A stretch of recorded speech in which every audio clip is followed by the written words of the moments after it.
भगवान शिव की महिमा और उनके भोलेपन की कहानियां अनंत हैं। यहाँ एक और बहुत ही मर्मस्पर्शी लोक कथा है जो बताती है कि महादेव केवल सोने चांदी के नहीं बल्कि एक लोटा जल और सच्चे विश्वास के भूखे हैं। कहानी। जब महादेव ने चरवाहे के लिए उठाया पहाड़, एक छोटे से गांव में लखा नाम का एक चरवाहा रहता था।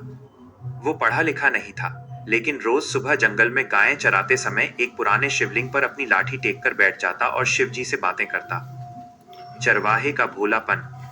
लखा रोज शिवजी से कहता, हे शिवजी महाराज, आप अकेले इस जंगल में रहते हो, आपको डर नहीं लगता? मैं तो अपनी गायों के साथ हूँ, आप भी मेरे साथ घर चलो, मेरी माँ आपके लिए बढ़िया बाजरे की रोटी और छाछ बनाएगी। गांव के पंडित जी ये सब देख रहे थे। उन्हें लगा कि ये अनपढ़ चरवाहा भगवान का अपमान कर रहा है। उन्होंने लखा को डांटा और कहा, अरे मूर्ख, भगवान ऐसे नहीं मिलते, उनके लिए कठिन तपस्या करनी पड़ती है, मंत्र बोलने पड़ते हैं। तू ये अपनी लाठी यहां मत रखा कर। भक्त की जिद। लखा डर गया, पर उसने पंडित जी से पूछा, पंडित जी, फिर भगवान खुश कैसे होंगे?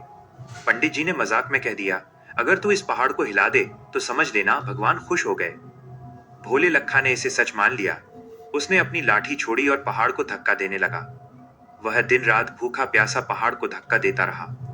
उसके हाथों से खून निकलने लगा, पर उसका विश्वास अडिग था कि पंडित जी ने कहा है तो पहाड़ हिलेगा तभी भगवान मिलेंगे। महादेव का प्रकट होना। कैलाश पर बैठे शिवजी का आसन डोलने लगा।